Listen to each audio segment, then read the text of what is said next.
Hello, this is Ray with Infinity Nerd Studio.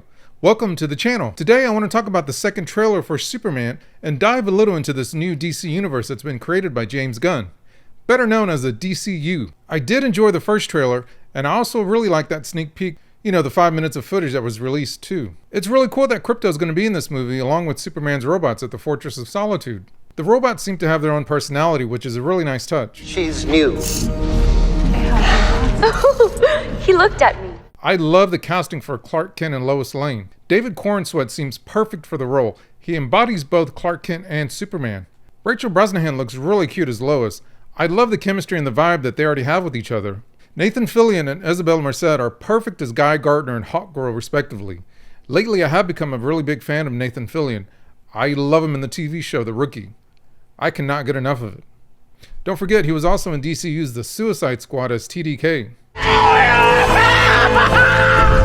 I don't think he's coming back. Isabel Merced just keeps rising and rising in terms of fame. The first time I saw her was in Instant Family and in the live-action movie Dora the Explorer movie, which I thought she did a really great job. I know she was in Madam Web and Alien Romulus, but I have not had a chance to see those yet. However, she is currently in Season 2 in The Last of Us, and her performance is nothing short of amazing with her portrayal of Dina. Nicholas Hoult as Lex Luthor also looks very menacing. The supporting cast for this movie is insane. You also have Wendell Pierce, Frank Grillo, Millie Alcock, and Sean Gunn. Alright, beginning of the official trailer, we see Lois and Clark hanging out, and he agrees to be interviewed as Superman. Sure. Ready?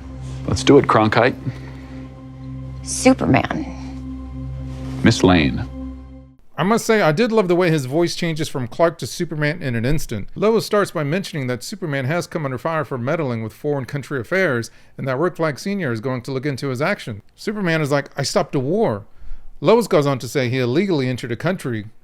You gotta have that passport, Superman. You just can't be flying wherever you want to go. He also failed to consult with President Luthor and that he acted as a representative of the United States. These are some serious questions that the Secretary of Defense is probably going to be asking Superman. What started off as a cute and friendly interview quickly turns to Superman being emotional and aggravated with these questions. He feels he's justified by doing what is right, and honestly, I don't blame him. Then we get to see Lex Luthor and Angela, the engineer inside the Fortress of Solitude, fighting Superman's robots and Krypto. So this is just the fanboy in me hoping to kind of see this come to life. But in the Superman animated series, there's an episode with the Preserver who hires Lobo to take Superman to his spaceship to collect him. The Preserver likes to collect beings that are the last of their kind from different planets. Again, this is just the fanboy in me, but I'm hoping we do get a peek at Lobo. He is going to be in the upcoming Supergirl movie. Superman does end up escaping from the Preserver and releases Lobo as well. To wrap up this theory, maybe Lex Luthor unknowingly or accidentally sets them free when he breaks into the Fortress of Solitude.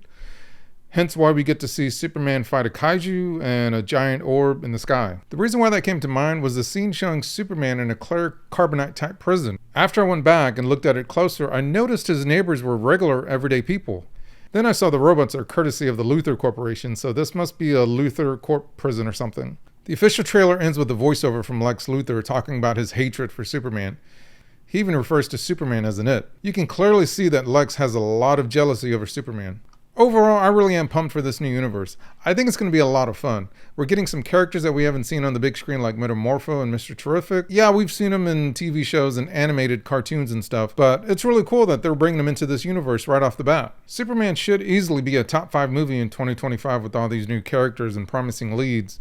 I mean, you have this crazy insane cast. You have James Gunn, who normally brings a really good soundtrack to his movies. Hopefully the story is really good. I think that's going to be the make it or break it is, how good is the story for this movie? I have to admit, I am a really big fan of the DC Extended Universe. I liked what Zack Snyder was doing over there. Going forward, I mean, it just wasn't going to last. The movies were not working out the way they were supposed to. Now we have James Gunn, and we're getting more Superman movies, and that's not a bad thing. I have crossed over.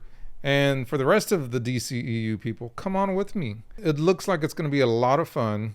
I really think we need to give this movie a chance. I'm hoping that this movie does have a lot of heart. Man, let me know in the comments what you think about this movie. Are you excited for this new universe? Are you happy with the leads? Do you like Superman? Do you like Rachel Brosnahan? David Cornsweet? And let me know what you think about my crazy theory. Do you think we might get a little sneak peek at Lobo? All right, folks, that about wraps up this video. I do appreciate you stopping by. If you enjoyed this video, hit that like button. And if you haven't already, please subscribe. And I will see you on the next one.